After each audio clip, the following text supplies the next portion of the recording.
Olá, muito boa tarde e sejam bem-vindos ao RTV Notícias. Segundo o balanço final da Operação Páscoa da GNR de 2015, foram registados 6 mortos, 18 feridos graves e 212 ligeiros que decorreram entre as 0 horas do dia 2 de abril e as 24 horas do dia 5. Em declarações à Lusa, uma fonte da GNR indicou que foram registados 668 acidentes, mais 42 do que o mesmo período de 2014, mais 3 mortos e menos 3 feridos graves. Durante a Operação Páscoa, 4.500 militares estiveram especialmente atentos à condução sob o efeito do álcool e à não utilização do cinto de segurança. O excesso de velocidade e o excesso de álcool poderão ser a causa dos vários acidentes registados nas estradas portuguesas.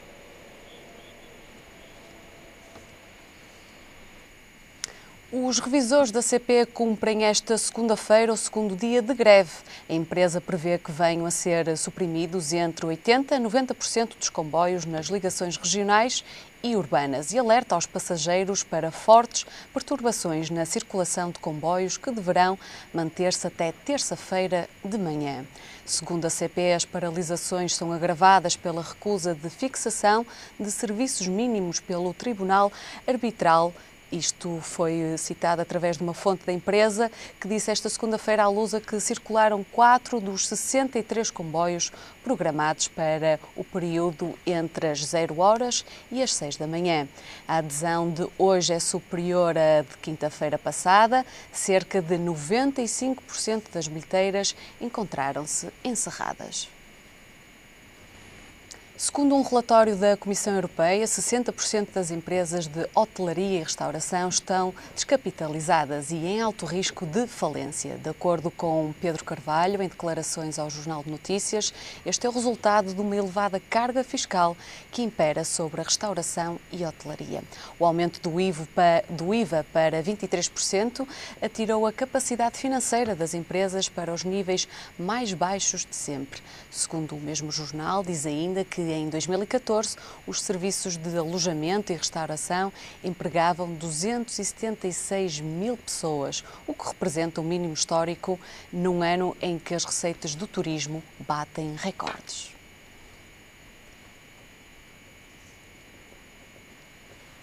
Passamos agora à análise dos principais temas do dia com Manuel António Ribeiro, que já se encontra connosco aqui. Desde já, seja muito bem-vindo ao nosso jornal e queria começar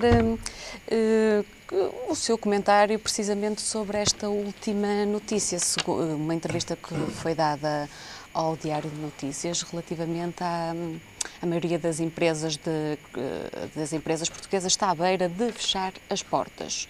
Isto é um alerta dado por Bruxelas. Bom dia, Cristina Mastelino. Bom dia a todos os espectadores. Espero que tenham tido uma boa Páscoa. Aproveito antes de começar dar-lhe não um farnel, mas oferecer-lhe esta broa da Vintes, que é um petisco com chouriço. Espero que goste. Muito obrigada. Ou seja, já fica aqui para abrir o apetite para quem ainda não almoçou, assim, teve essa oportunidade e realmente é um presente de Páscoa, portanto, pode ser considerado assim. Pode-nos falar só um bocadinho, para quem não conhece, que broa é esta e que características é que tem? Isto é uma broa, a broa da Vintes, conhecida mundialmente, uma broa apetitosa por ter um trato próprio, não só até em termos de cor, mas em termos de sabor, e esta em especial, para além da tradicional broa da Vintes que é conhecida, esta tem um suculento extra que é com chouriço. Por isso, espero que goste. 2 a 8 dias vou estar aqui a perguntar-lhe se gostou ou não desta broa. De seguida, então, comentava, de facto, o relatório da União Europeia que é preocupante em vários aspectos. Nós recebemos a informação neste último mês de que o desemprego aumentou, ou seja, que contrariamente às tendências e às perspectivas do nosso governo, inverteu o sentido, ou seja, aumentou o desemprego e não só aumentou o desemprego, como inclusive no setor do turismo, que se pensava, que aliás, segundo disse Paulo Portas, que é a galinha dos ovos de ouro, ou seja, um dia deixa de ser ovos de ouro. E depois acontece, este relatório acontece numa altura em que, de facto, Portugal, em 2014, teve um dos melhores resultados em termos de turismo. Mas teve melhores resultados porquê? Teve melhores resultados porque é turismo, digamos, oriundo do exterior. É quem nos visita. E, normalmente, os países que têm algumas dificuldades financeiras, como é o caso de Portugal, acabam por ser mais apetecíveis. Mas isto que está a dizer não está a contradizer este alerta de Bruxelas, tendo em conta que as receitas de turismo batem recordes todos os anos, mas as empresas hoteleiras estão à beira de eu até passo a citar, de um ataque de nervos, porque 60% estão em alto risco de falência. Ou seja, por um lado há os grupos económicos que conseguem absorver grande parte do turismo e por outro lado, que é aqui a questão, digamos, crucial, que é a exagerada carga fiscal que elas estão expostas. E depois há um sufoco, porquê? Porque a quantidade, digamos, de turistas que têm não conseguem fazer face às despesas e ao investimento que é feito na própria estrutura. Repare, quando a taxa de IVA passou para 23%, logo, não só, isto não estão a falar só nos hotéis, mas grande parte dos restaurantes, grande parte deles fecharam, porque foi um aumento brutal. E o mais incrível disto é que, durante estes quase 4 anos, a teimosia de manter esta taxa, que eu não tenho dúvidas nenhumas, que a partir das próximas eleições esta taxa vai ter que diminuir, e então aí sim até vai ser um incentivo ao relançar esta economia que emprega e números próximos de 44 mil pessoas, ou seja, é muita gente, é um peso considerável na nossa taxa de desemprego. Ora, e isto demonstra uma falta de estratégia até nesse campo, quando o próprio governo, através de Paulo Portas, admite que são a galinha dos ovos de ouro da nossa economia. Até nisso aqui não se percebe. Também, por outro lado, também acho que é importante, e paralelamente à taxa do IVA, que é, também é lógico, os IMIs, ou seja, mais uma vez este ano, com o aumento que aconteceu no IMI, nós vamos ter aqui mais um problema para digamos, este tecido empresarial que vai ter mais esse encargo. Ou seja, se podiam ser feitas medidas com o intuito de dinamizar e potencializar este tipo de mercado, que é um mercado até considerável, quer os restaurantes, quer os próprios hotéis, quer as próprias pensões, ou seja, poderia dar aqui uma capacidade de resposta ao próprio emprego, porque se eventualmente se eu requalificar, por exemplo, outro aspecto, a reabilitação urbana, nós temos nas principais cidades, mesmo nos espaços históricos, que há uma necessidade de atrair pessoas para o comércio, digamos, local. Podia-se apostar na reabilitação e pegar naqueles edifícios e reconstruí-los ou reabilitá-los para, por exemplo, hotéis ou até, depois um hotel, depois também um restaurante, etc.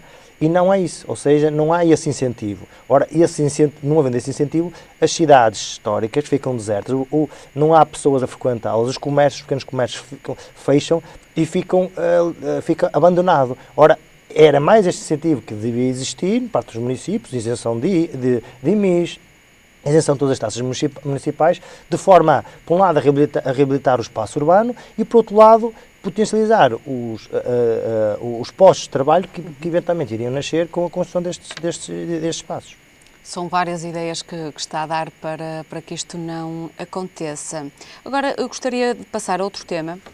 As cidades Porto, Matosinhos e Gaia aplicam medidas para combater, enfim, as gaivotas. Eu gostaria de saber qual é o seu ponto de vista relativamente, a proibição de alimentar as aves, a colocação de pinos em edifícios e falcões no Rio Douro. É uma medida radical? Há necessidade deste tipo de atitude por parte das câmaras? Há, de facto, posso admitir que haja em alguns casos algum excesso desse tipo de animal, mas nós temos de ter a consciência que nós vivemos numa zona próxima do mar, ou seja, que é um habitat por excelência e até natural deste tipo de ave, ponto final.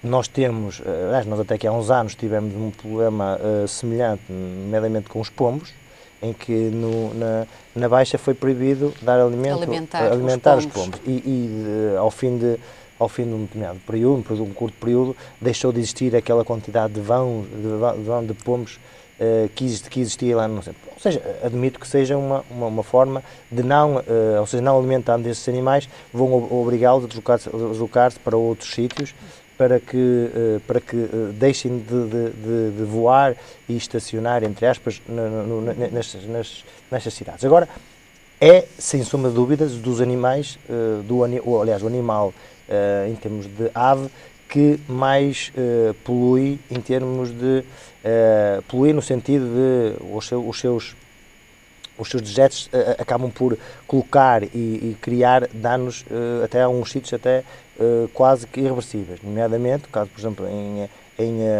nas luminárias da iluminação pública, que são luminárias colocadas, que estão instaladas no cimo das colunas de iluminação, com um material mais ou menos sensível e, ao depositarem lá as suas necessidades, vai aumentar e deteriorar, acelerar o processo de deterioração, já por si complicado, porque é próximo da beira-mar. Mas quem diz este tipo de equipamento, dizem outros tipos de equipamentos.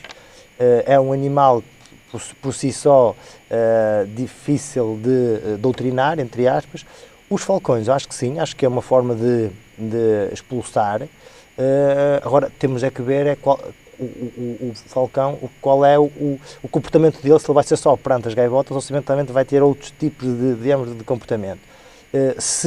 Sou sim senhor apologista de que não devem ser alimentados estes animais, porque acho que é uma forma deles terem ali o habitat e ir ali buscar um alimento de maneira fácil, sem ter que ir recorrer, hoje vai aqui este sítio, também vai aquele. Em Matosinhos há um problema considerável, que é a lota, em que facilmente nas cargas e descargas do peixe cai e depois é só apanhado passado só à noite ou no dia a seguir, e cria ali um ambiente para colher esse tipo de alimento. Acho que estas medidas, no que diz respeito ao não alimentar os animais, acho que é uma medida que vai ser suficiente. Mas acha possível controlar alguém para não alimentar estas aves? Eu acho que campanhas de sensibilização é possível, as pessoas deixarem, porque repare, quem faz isso, e nós estamos a referir a pessoas que têm por hábito, por exemplo, quando nós vemos às vezes em determinados sítios, que até, por exemplo, um edifício abandonado, ou até um terreno abandonado, e lá começam a ter, por exemplo, cães ou gatos. E há pessoas que têm, digamos, pena, e vai todos os dias, vão lá pôr lá naquele cantinho, ou naquela janela que está partida, lá, então, e começam a proliferar ali animais com as condições até pouco consideráveis. Acontece o mesmo com as aves. Há pessoas que têm aquele carinho, aquele afeto dos animais, e aquele dia, àquela hora, chegam lá e lá levam um milho, levam bocadinhos de pão e fazem esse gesto. Têm que ser sensibilizados para não fazerem, porque está a pôr aqui em questão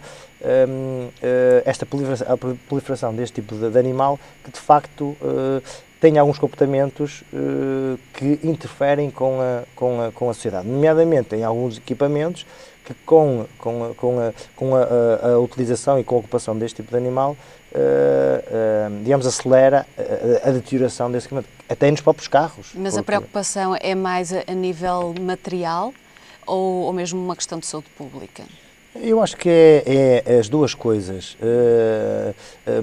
Eu não te confesso, não tenho conhecimento em termos de um problema de saúde pública que seja transportado pelas gaivotas.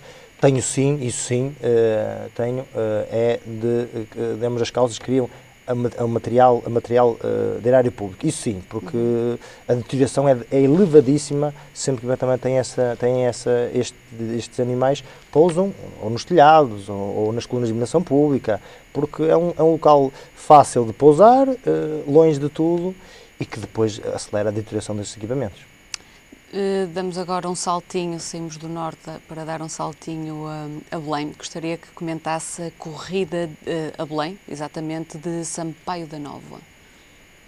Sampaio da Nova tem-nos dado uma série de quase que acontecimentos ao longo do seu percurso, profissional e até social, E que eu acho que é mais um problema aqui para António Costa. Ou seja, António Costa tem aqui mais um handicap na sua, ou seja, pelo facto de António Guterres ter dito que nem sim nem não, e isto, embora eu sou muito sincero, eu acho que continua-se a falar das presidenciais quando eventualmente não ocorrer as legislativas.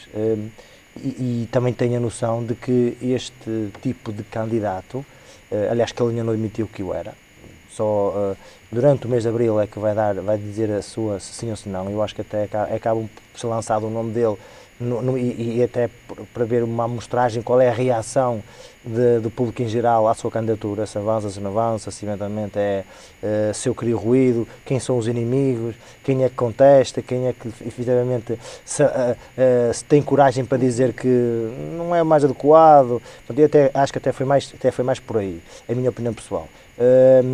E depois, é lógico, mas isto traz rebuliço dentro do Partido Socialista, porque nós inclusive já começámos a ver algumas pessoas dentro do partido, dentro do aparelho do Partido Socialista, que já vão discordando, até alguns desabafos que não são discípulos de ninguém, ou seja, quase que não é só António Costa que decide, isto não é o líder. Repara, isto cria ali algum desconforto para António Costa. Mas continuo a dizer, eu acho que o PS devia estar concentrado, mas de uma forma afirmativa, ou seja, devia vir a público dizer, mas senhores, presenciais não é o momento oportuno. Quando o momento é oportuno, o Partido Socialista irá se pronunciar. Podem apresentar os candidatos que apresentarem, nós vamos escolher um candidato. E quando chegar o momento oportuno, neste momento não chegou oportuno, neste momento é. Só que não é isso. Nós vimos António Costa que não defendeu o partido relativamente à Madeira, ou seja, os resultados tinha que assumir. Um líder assume as derrotas, assume as vitórias. Delegou num outro momento. Percebi que assim poupa-se, porque está no momento em que não descola, contrariamente ao que se pensava com a liderança em alternativa seguro, que iria descolar, não descolou. Fez bem abandonar a Câmara de Lisboa. Eu acho que a questão de ser mais cedo ou mais tarde, acho que não é por aí. Acho que sim. Está à espera de alguma surpresa de algum candidato a Belém? Eu acho que vai haver tantos candidatos a candidatos. Porque até a própria comunicação social, depois alguém até num seminário, num simpósio, ou até diz qualquer coisa e está lá um repórter, lá um jornalista e pega naquilo e a seguir. Ou seja, porque alimenta, isto é uma máquina, que a comunicação é uma máquina de... Eu pergunto isto porque para já os dois candidatos à corrida a Belém não são não são tão conhecidos da população. E é por aqui que eu lhe queria perguntar, está à espera que alguém conhecido, que já se tenha pronunciado sobre o assunto, mas ainda acha que não é oportuno apresentar a sua candidatura? Há aqui algum jogo? Deixar primeiro o primeiro milho, como é que se costuma dizer? É para os pardais. Não é para os pardais. Esta abordagem, Cristina, está feita com um sentido de visão, só que até isso, repare, quem é que se apresenta já como candidato?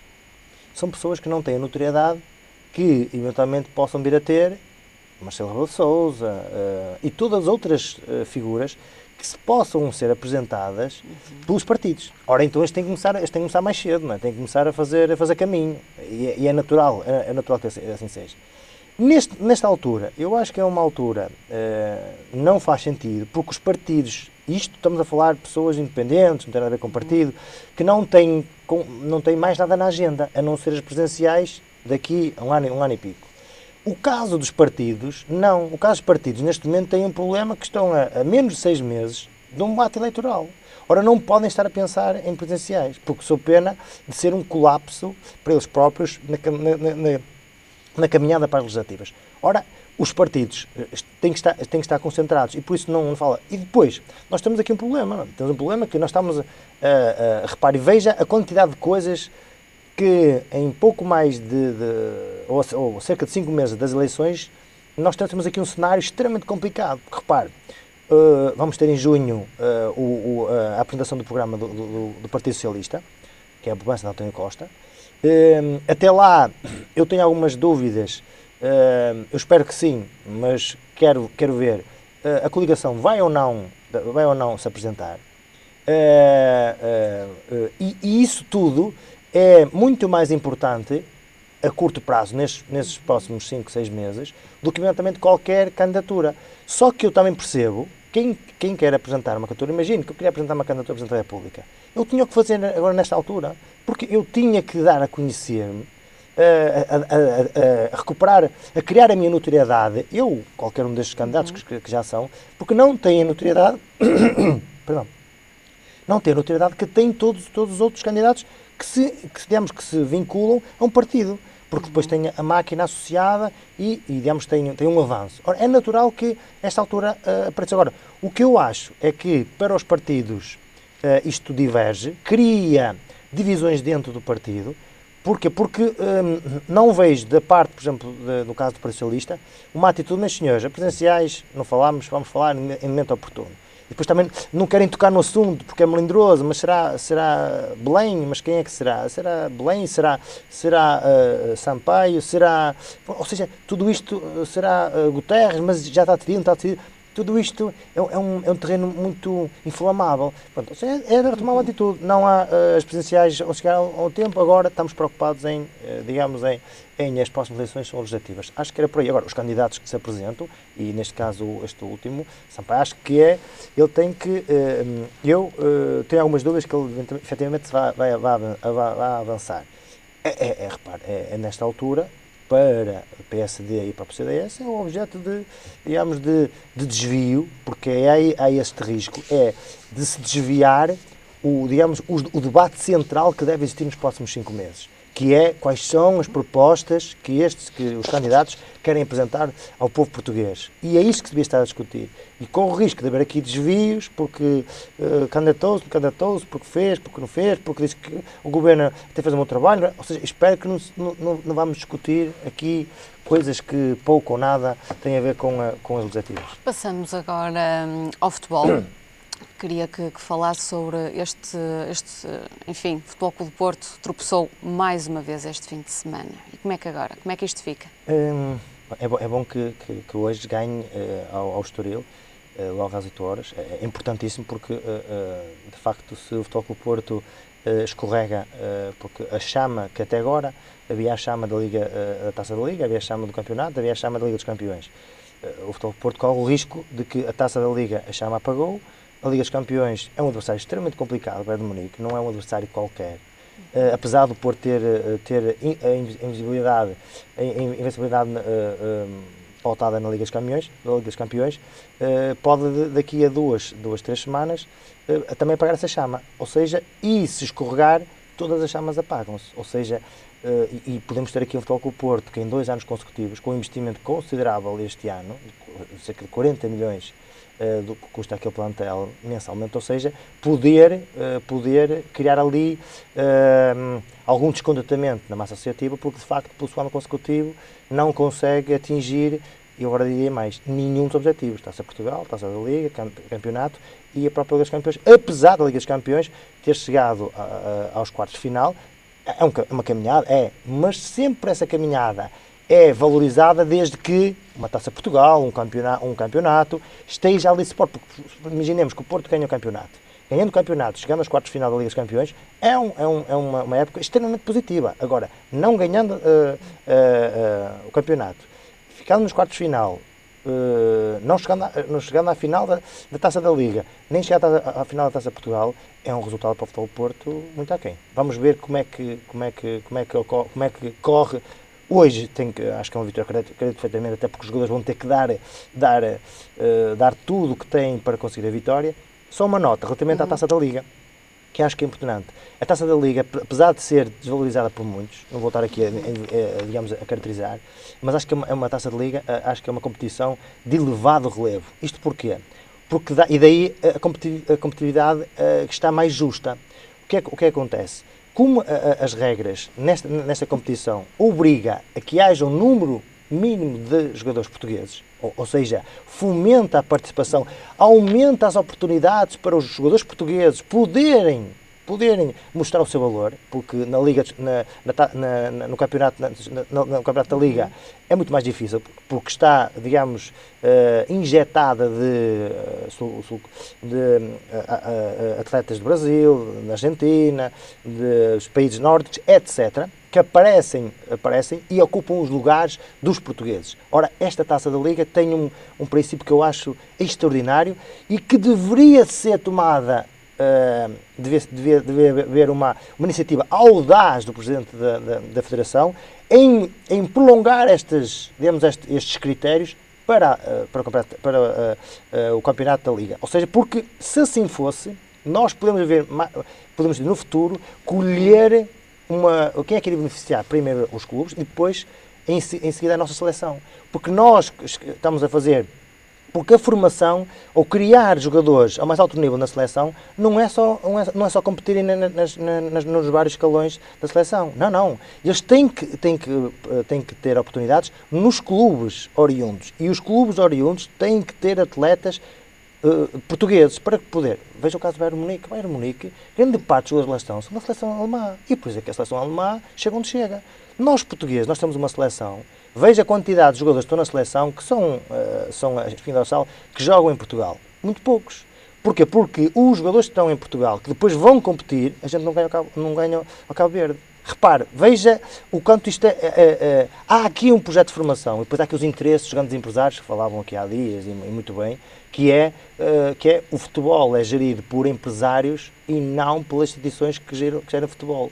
Porque os empresários querem compra e venda dos jogadores, e depois tem inclusive dirigentes envolvidos, e que o futebol português peca, fica aquém das expectativas. E depois nós temos o resultado que temos, porque daqui nós temos uma média de idade na seleção de 30 ou 31 anos.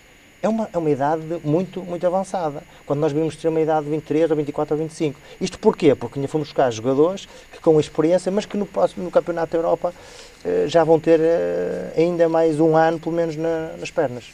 Vamos ver como é que esta Taça da Liga vai levar, se calhar no futuro, estes princípios de excelência para os moldes como está constituída o Campeonato da Liga. Vamos ficar a aguardar, então. Obrigada pelos seus comentários e também aqui pelo presente de Páscoa para a nossa redação da RTV e certamente que ficaremos todos muito, muito satisfeitos. Muito obrigada mais uma vez. E agora é hora de passarmos à previsão do estado de tempo para o dia de amanhã, terça-feira. Podemos contar com períodos de céu muito nublado, apresentando-se em geral pouco nublado na região norte e aguaceiros nas regiões centro e sul. A cidade de Porto pode contar com temperaturas a oscilar entre os 13 e os 23, Lisboa também com uma mínima de 13 e uma máxima de 19 e a cidade de Faro com 15 e uma máxima de 20 graus. E é o ponto final. Obrigada pela sua companhia. Nós regressamos mais logo. Até lá.